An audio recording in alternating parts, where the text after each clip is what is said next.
La révolution digitale appliquée à l'enseignement, le digital learning, une clé pour la productivité de l'entreprise.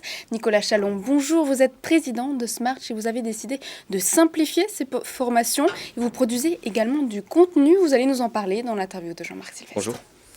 Bonjour.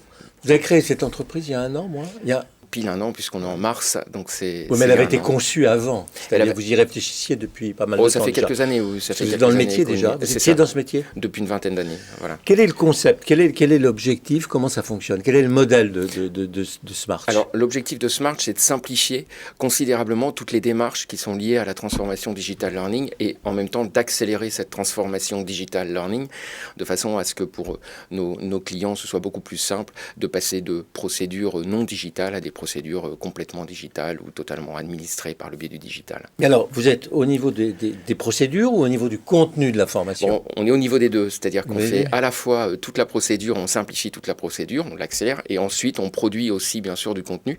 Alors on a toute l'ingénierie pédagogique en interne, et en fait on développe toutes sortes de contenus pédagogiques sous toutes sortes de technologies. Alors quel a été l'effet du Covid ? Quel a été l'effet du confinement ?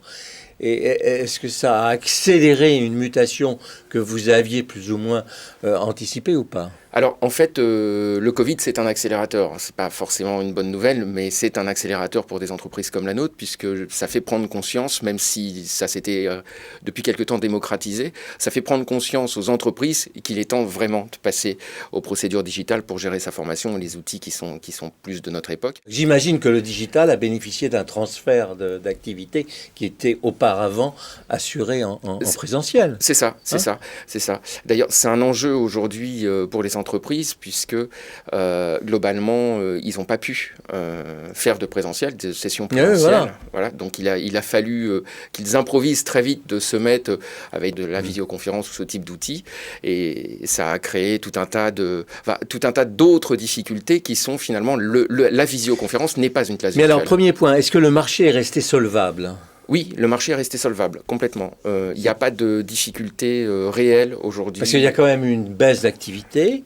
S'il y a une baisse d'activité, il y a une baisse des masses salariales, en quelque sorte. Pas partout.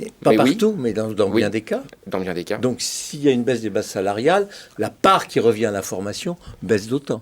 Alors, normalement, oui. En fait, là où ça a été un accélérateur, c'est que finalement, le temps de cette activité ralentie a été consacrée à la transformation digitale et digital learning. Voilà. Donc, au contraire, ça s'est équilibré. Alors, dans la forme, ça a changé, vous l'expliquez. Dans le contenu, est-ce qu'on a vu arriver de nouvelles formations ? Oui. Alors, en plus, c'est un phénomène un peu important. L'upskilling, c'est étendre ses compétences. Par exemple, vous êtes directeur du marketing, mais vous n'êtes pas suffisamment formé au digital. Donc, on va vous ajouter une formation digitale pour le marketing, et ça va vous permettre de compléter vos compétences. Et le reskilling, c'est plutôt la reconversion, c'est-à-dire conserver en interne les collaborateurs, mais les faire évoluer, les transformer. Tout ça est arrivé sur le marché et vous l'avez pris en main. Enfin, vous avez essayé de répondre à cette demande. Bon, on y répond clairement, c'est un peu notre valeur ajoutée. Alors, votre vocation demain, là, dans les 6 mois ou dans les 2 ans qui viennent ?